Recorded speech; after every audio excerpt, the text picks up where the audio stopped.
Aberdeen is home from home for offshore industry workers, but since 2006, a downturn in oil and gas has led to a collapse in the city's housing market, wiping away more than 1/3 from the average property value.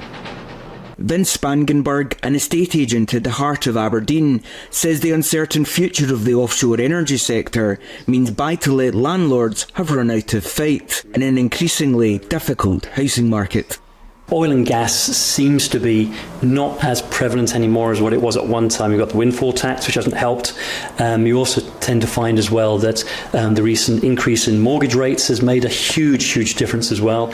We do have landlords now who are actively selling up because they can't afford to actually keep the property on the market anymore. And that has meant that there's not as many properties available, unfortunately, for renting. Elected on their green energy agenda, Labour has yet to unveil if Aberdeen is in the running to headquarter GB Energy. GB Energy. Great British Energy. GB Energy. GB Energy, a publicly owned energy generation company. The headquarters here in Scotland. The pledge to refuse new oil and gas licences has some 200,000 North Sea workers wondering where they fit in to Labour's greener future. Now the 900-year-old Port of Aberdeen has had to set its sights firmly on the next energy boom.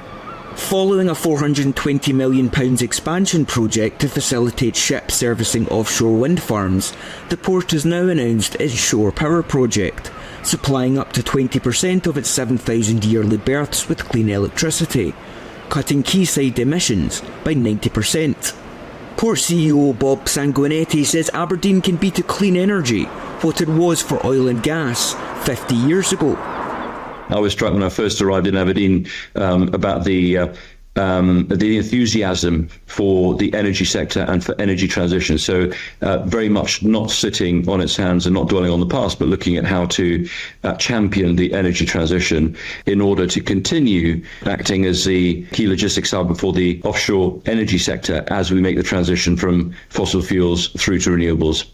Aberdeen's 50 years in oil and gas has already shown us innovation creates jobs, jobs need workers, and workers need housing. Time will tell if green energy is the tonic to Aberdeen's property woes. But if any city should be adept at capitalising on its natural resources, few would bet against the Granite City. Tony Maguire, GB News, Aberdeen.